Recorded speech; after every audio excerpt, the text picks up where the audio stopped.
Subang tak hanya indah dengan pemandangan alam dan letaknya yang strategis di Jawa Barat, tapi juga terkenal sebagai salah satu penghasil nanas terbaik di Indonesia. Tak hanya diolah menjadi berbagai ragam olahan, tapi juga menjadi komoditas unggulan ekspor Indonesia ke berbagai mancanegara.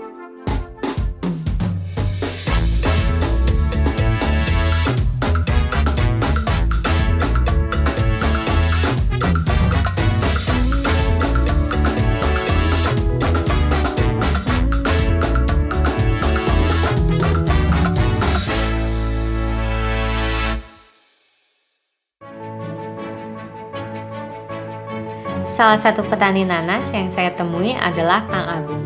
Beliau mengelola perkebunan nanas di lahan seluas 10 hektar di Cijambe, Subang.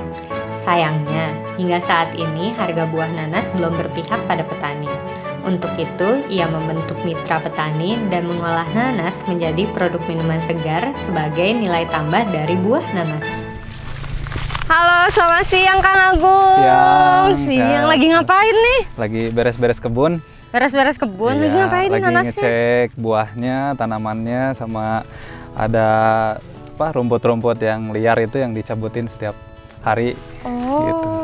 Nah, Kang Agung ada pertanyaan nih, gimana caranya meningkatkan kualitas nanas-nanas ini? Nanas ini kan budidaya pada umumnya kan banyak faktor penyebab untuk tadi meningkatkan kualitas. Yang pertama mulai dari bibit. Penggunaan bibit yang unggul itu penting untuk meningkatkan kualitas produksi nanas. Nah, dalam hal ini nanas. Yang kedua, lahan. Lahan harus sesuai. Kayak di Subang ini kan sesuai untuk nanas. Makanya kalau ditanam di tempat lain yang tidak sesuai, itu otomatis menurun kualitasnya. Alhamdulillah di Subang ini sesuai tanahnya. Yang selanjutnya itu pemupukan. Pemupukan yang berimbang itu bisa menghasilkan kualitas produksi nanas yang baik. Yang selanjutnya ya tadi masa panen itu yang tepat, itu yang untuk bisa jadi meningkatkan kualitas produksi juga. Berapa lama sih proses dari penanaman sampai akhirnya kita bisa panen? Ya, jadi produksi nanas dalam satu kali periode tanam itu, dalam satu tanaman kita asumsikan 1 kilo sampai 2 kilo. Nah, dalam populasi 1 hektar itu ada sekitar 40.000 tanaman. Jadi bisa dibayangkan, bisa ditaksir, bisa diprediksi jumlah produksinya itu sekitar 40 sampai 80 ton per satu periode panen. Dengan periode panen itu sekitar 16 sampai 18 bulan dari tanam sampai panen. Gitu.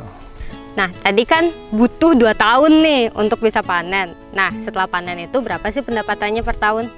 Jadi selama 2 tahun petani nanam sampai panen itu, jika dikalikan dengan harga jual sekitar 3.000 per kilo, itu diprediksikan bisa penghasilan mereka sekitar 120 juta per periode panen gitu. Jika dibagi 2 tahun, jadi per tahunnya sekitar 60 juta. Kang, tolong ceritain dong alur panen dari petani sampai akhirnya ke industri.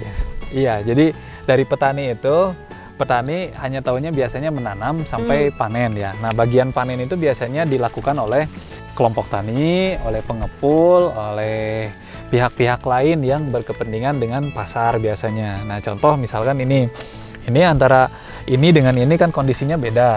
Nah, ini untuk industri tadi, untuk industri dari petani itu komunikasi dengan pengepul biasanya atau supplier industri. Nah, dari supplier industri itulah yang menentukan ini siap panen atau tidak. Nah, yang ini kan belum panen, belum siap panen, yang ini sudah siap panen.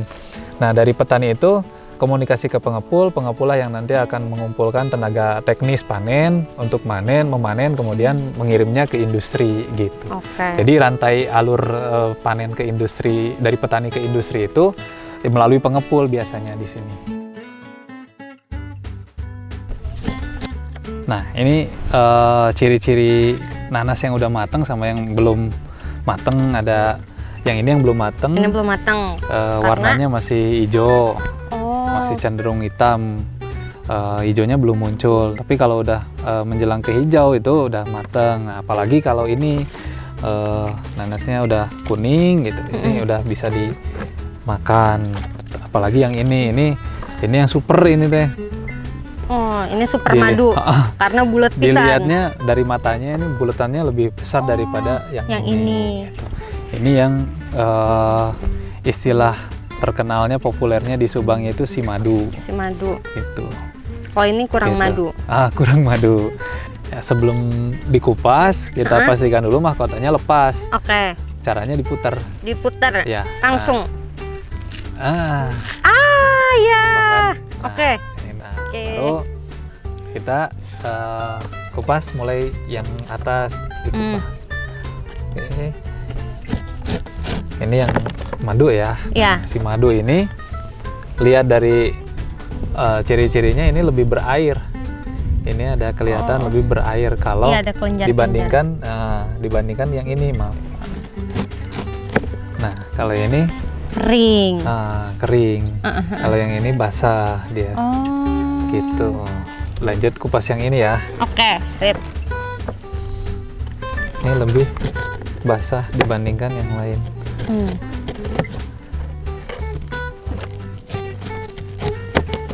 Ciri khas nanas Subang lebih banyak airnya dibandingkan nanas jenis lain. Makanya nanas Subang cocok dibikin produk jus. Nah, ini cobain teh. Coba mangga ditampi. Manis dan berair. Manis banget. Manis banget. Kalau tadi nanasnya, ini produk jus nanasnya. Ini asli alami 100% air nanas. Wah, Tanpa tambahan air, tanpa pemanis. Cobain. pasti nih manis alami. Nah, kita buka dulu. Cobain ya. Asli manis banget.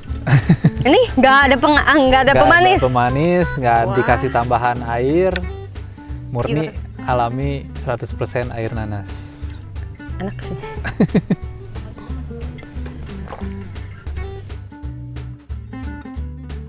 Kang, terima kasih nih Iya. udah diajak jalan-jalan Sama-sama. dan diterangin tentang nanas. Iya. Sukses terus ya, Kang. Amin, amin. Sampai ketemu lagi. Iya, yuk.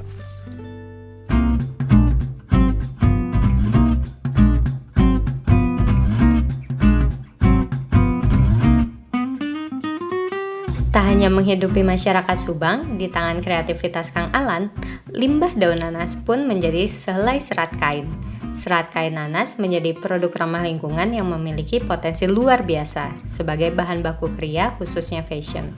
Selain itu, Kang Alan juga memberdayakan perempuan di desanya untuk mengolah serat daun nanas menjadi serat kain. Selamat sore Pak Alan. Iya, selamat sore, Mbak. Wah, seru banget nih. Apa nih Pak? Ini namanya serat daun nanas. Oh, serat daun nanas. Iya, ini dari daun nanas, jadi diproses ekstraksi, Hah? maka hasilnya seperti ini. Oh, ini setelah berapa lama nih Pak? Ini setelah dijemur sekitar 2 hari, setelah kering seperti ini hasilnya. Oh, kenapa sih tiba-tiba tertarik sama serat daun nanas? Ya, awalnya sih keinginan saya untuk punya usaha yang memanfaatkan potensi daerah. Sudah dikenal bahwa Subang ini kan potensinya dengan nanas ya. Iya. Kebetulan didukung juga dengan background pendidikan dari teknik tekstil.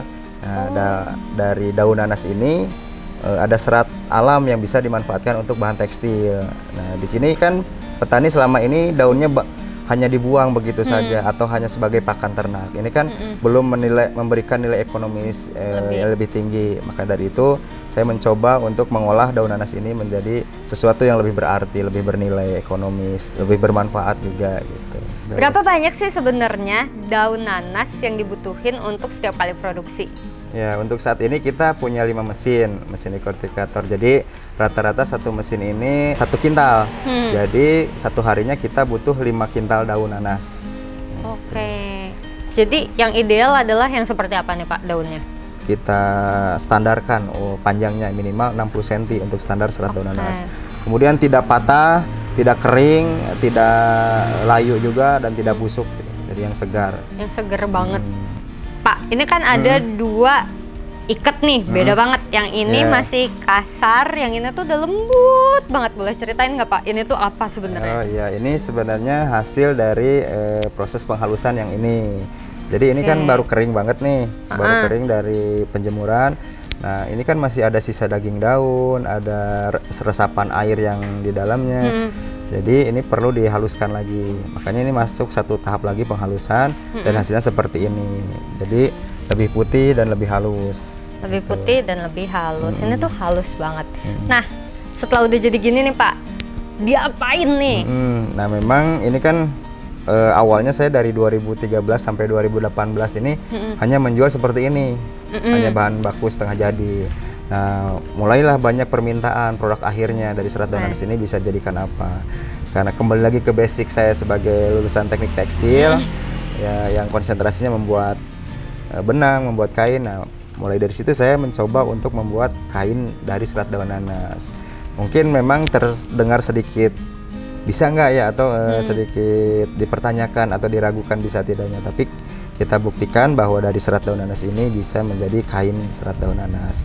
Kemudian ada juga beberapa produk kerajinan seperti gantungan kunci, ada juga pernah bikin sandal, bikin kotak tisu, kotak kado.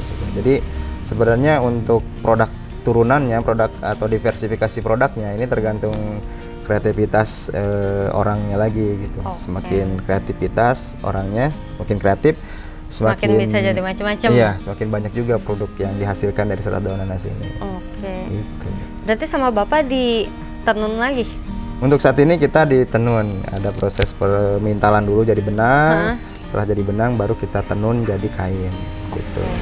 Kita memang di sini pemberdayaan ibu-ibu di sini karena prosesnya memang memerlukan tingkat ketelitian, kesabaran, ketekunan yang cukup tinggi. Jadi mau tidak mau kita ada konsep pemberdayaan, ada proses edukasi yang cukup panjang juga karena kebetulan di domisili di sini memang terbilang hal yang baru gitu. Jadi memang tantangannya cukup besar juga gitu. Tapi alhamdulillah sekarang sudah mulai ada progres, ibu-ibu mulai sudah terbiasa dengan nyambung, terbiasa dengan nenun, juga proses finishing lainnya gitu, Mbak. Pak, jadi kendala apa nih Pak yang akhir-akhir ini tuh lagi sering banget dihadapi? Nah, sebenarnya untuk kendala ini mulai dari hulu sampai hilir pun tetap ada ya, dari setiap proses tetap pasti ada kendalanya. Mulai dari penyediaan bahan baku, ini kan kita memang ada petani yang kita jadwal, tapi terkadang ada juga kendalanya petani misalkan sakit atau misalkan daunnya juga belum terkumpul, jadi harusnya dikirim misalkan hari Senin baru dikirim hari Selasa. Nah, ada kekosongan, akhirnya produksi juga agak tersendat ya. Kemudian di produksi juga karena ini kan anak-anak baru sekitar 3 bulan kita latih, kita training untuk menggunakan mesin dekortikator ini. Jadi secara skills, kemampuan juga belum sampai ke tahap optimal, belum maksimal sesuai standar. Jadi kapasitas juga masih belum terlalu sesuai dengan harapan. Tapi mulai tiap bulannya ada progres. Gitu. Jadi kendalanya memang kita harus terus-menerus melakukan monitoring, kita harus terus masih motivasi. Kemudian dari segi pasar, memang kemarin dengan adanya pandemi cukup terdampak juga ya hampir semuanya, karena mahasiswa libur, perusahaan juga kadang kan mungkin dikurangi ininya. Jadi untuk penggunaan serat daun nanas ini pun cukup berkurang gitu. Nah, ini tempat produksinya, Mbak. Kita produksi menggunakan mesin dekortikator. Iya, mesin dekortikator ini ya mesin yang kita gunakan untuk mengekstraksi serat daun nanas menjadi serat daun nanas. Berapa sih omset yang dihasilkan per bulan dengan usaha ini? Nah, ini kan omset mengalami fluktuasi ya, tapi di maksimalnya kita di angka 42 jutaan per bulannya. Gitu. Menguntungkan juga Pak? Insya Allah, karena banyak juga yang terlibat kan, banyak juga prosesnya panjang juga, jadi memang membutuhkan anggaran dan hasil yang lebih tinggi juga. Gitu. Keberadaan komoditas nanas berkontribusi besar bagi ekonomi di Subang maupun Indonesia. Buah nanas yang segar ini bahkan telah diekspor ke berbagai mancanegara seperti Jepang, Kanada, dan juga negara lainnya.